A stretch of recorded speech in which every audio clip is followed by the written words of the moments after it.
Your paycheck hits on Friday night, $2,100 in, and for a moment, your banking app finally looks safe. By Sunday evening, you open it again, and there's $83 left, but the month has barely started. If you earn something like $1,500 to $4,000 a month and still end up here, I just got paid, turning into I'm already broke, this video is for you.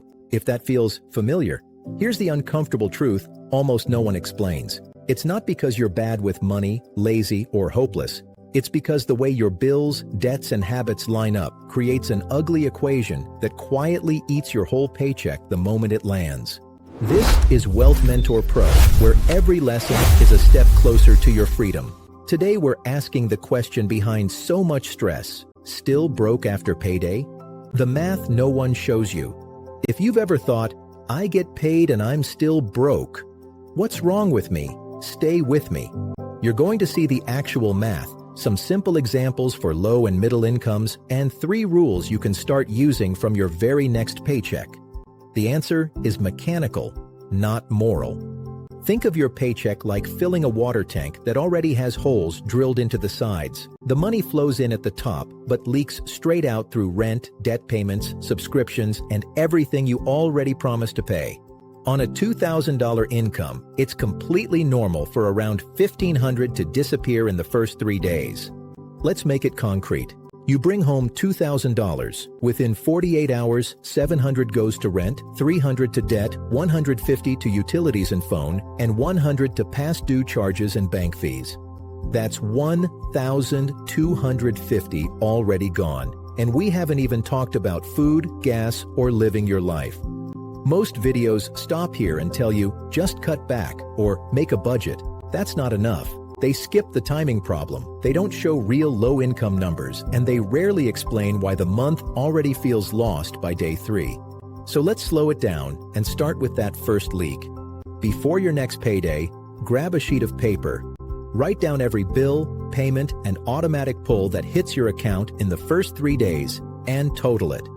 If that number is, say, $1,500 out of a $2,000 paycheck, you've just found the first piece of the ugly math. Most of your water is gone before you even touch the tap. If you ignore that, every month starts in panic and slides straight into survival mode. You're not crazy for feeling behind. The math is simply stacked against you. Now shift the picture.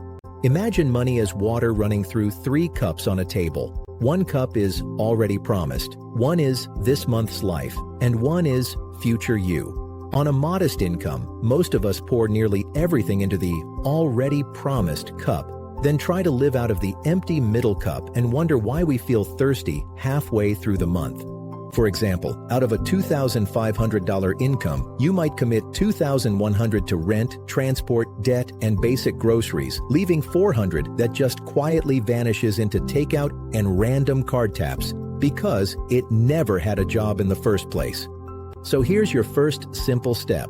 On your next payday, take 10 minutes to decide, in writing, what your this month's life number is. Take your paycheck, subtract everything you've already promised, and subtract a tiny buffer, even if it's only $20.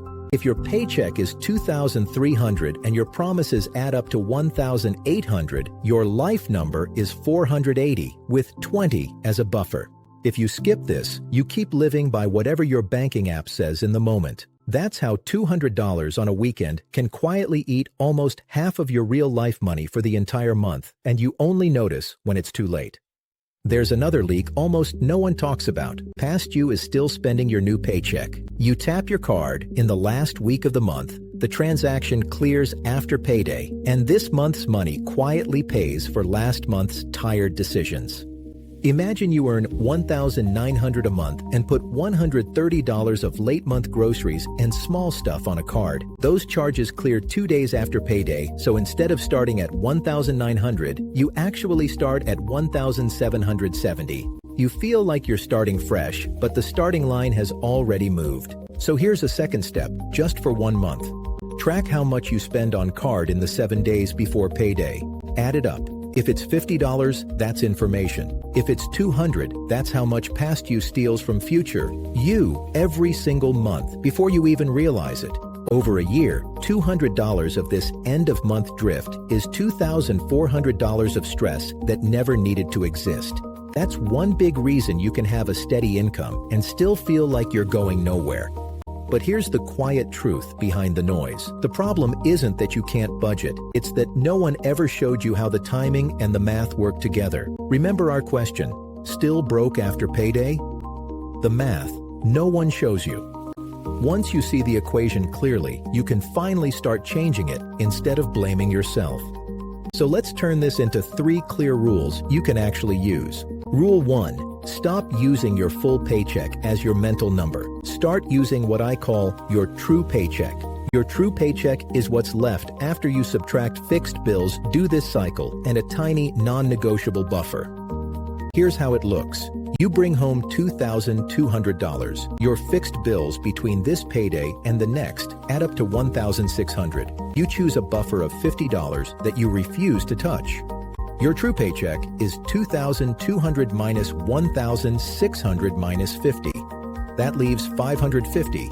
That $550 is the only number that matters for your day-to-day choices. That's the money for food, transport, small fun, and everything in between. Write that equation on paper. Income minus fixed costs minus buffer equals real spending money. If you feel comfortable, share your version of that number in the comments, even roughly. Seeing other people's real math can make you feel a lot less alone. Rule 2. Create a 10-minute payday snapshot ritual. Not a complicated spreadsheet, just a calm check of 3 numbers: your current balance, the total of bills still to come before next payday, and how much of your true paycheck is left. For example, on payday, your balance says $2,300. You know, $1,800 of that is already assigned to bills and minimum payments. Your buffer is $50. That leaves $450 as your true spending money for this cycle. 3 days later, you do a quick snapshot. Your balance is $1,900. You subtract the bills that still haven't left and your buffer, and you see that you've already used $150 of your $450. This 10-minute check keeps you honest with yourself without judgment. It turns a foggy feeling of, "I think I'm okay," into a clear, simple picture. Rule 3. Build a tiny next payday cushion on purpose. Not a full emergency fund, just a small pile so the last days before payday don't feel like standing at the edge of a cliff with nothing underneath you. Take a small fixed amount from every paycheck, $10, $20, maybe $30, and move it into a separate spot marked Next Payday Buffer. That money's only job is to be there in the final days before you get paid again. That small cushion slowly breaks the cycle of desperation at the end of each month. Imagine you earn $2,000 and decide to move $20 into your next payday buffer every time you get paid. After 5 paychecks, that's $100. After a year, it's over $500.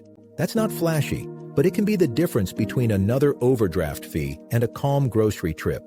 Back to our water tank. Right now, your tank might fill, leak fast, and end almost dry. With these 3 moves, finding your true paycheck, doing a 10-minute payday snapshot, and feeding a next payday buffer, you're slowly sealing the biggest leaks. Paychecks stop feeling like a flood that disappears and start feeling like a steady flow you can guide. So here's the one equation I want you to remember the next time you open your banking app. Income minus fixed costs minus a small buffer equals what you can actually live on between this payday and the next. It's not glamorous, but it's the difference between paid and broke and paid and okay. You're not failing at adulthood. You're living inside a system that was never designed to explain itself. Now you've seen the gears moving underneath, and that alone puts you ahead of where you were yesterday. If this helped you put numbers to what you're living through, you're exactly who this channel is for. This is Wealth Mentor Pro, and every episode is here to make your money life quieter, clearer, and more under your control. If you found this useful, feel free to like the video and subscribe so you don't miss the next one. And when you're ready to keep going, there's another video waiting for you here that you can watch next.